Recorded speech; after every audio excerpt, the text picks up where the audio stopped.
Today is Stardate 2013.218, which means it's Geek Week here on YouTube, and I decided to do a video on Star Trek, arguably one of the greatest franchises of all time. Today, I will be focusing on the original Star Trek and the two recent movies, Star Trek 2009 and Star Trek Into Darkness.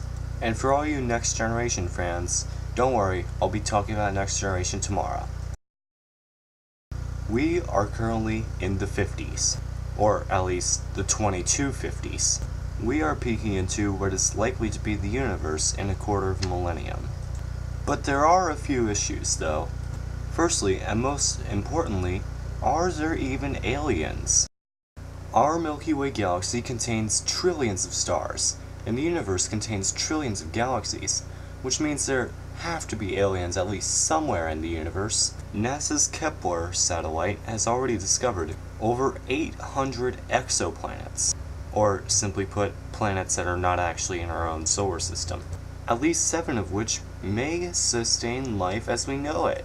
For what kind of life it is, whether essentially bacterial life or advanced life, is a question for rovers that we have to land on the surface of the planets themselves. The only problem is that they are hundreds of light years away from us, which means that it will take centuries to reach them, even at 186,282 miles per second. But in the movies, it hardly even takes a few minutes to cross interstellar space.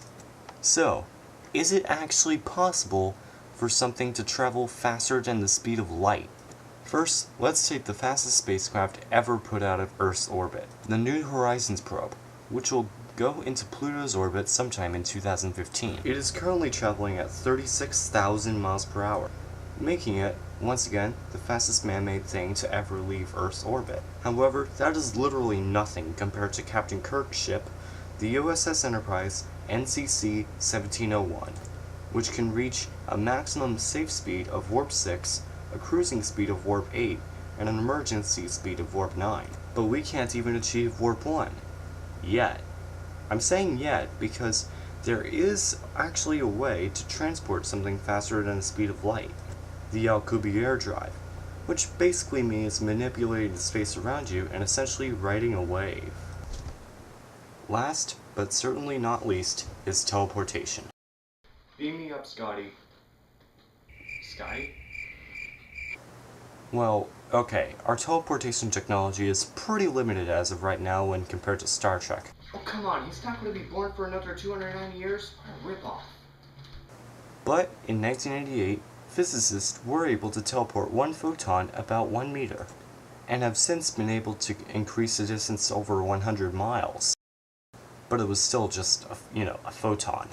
Humans are much more complex than just a little photon, which is essentially light. The process involves breaking something down to the atoms, converting those atoms into computational data, transporting that data, then reconstructing that object atom by atom. For you to teleport one time with current technology, it would take around 4.5 quadrillion years, or 350,000 times the universe's age, to get from point A to point B, once. While these technologies are all completely theoretical, they are potentially possible, if we wait long enough. But in the meantime, you can subscribe to KhAnubis Productions here on YouTube for more videos on the science of basically everything, and for Greco-Roman history reenacted with Playmobil stop motions.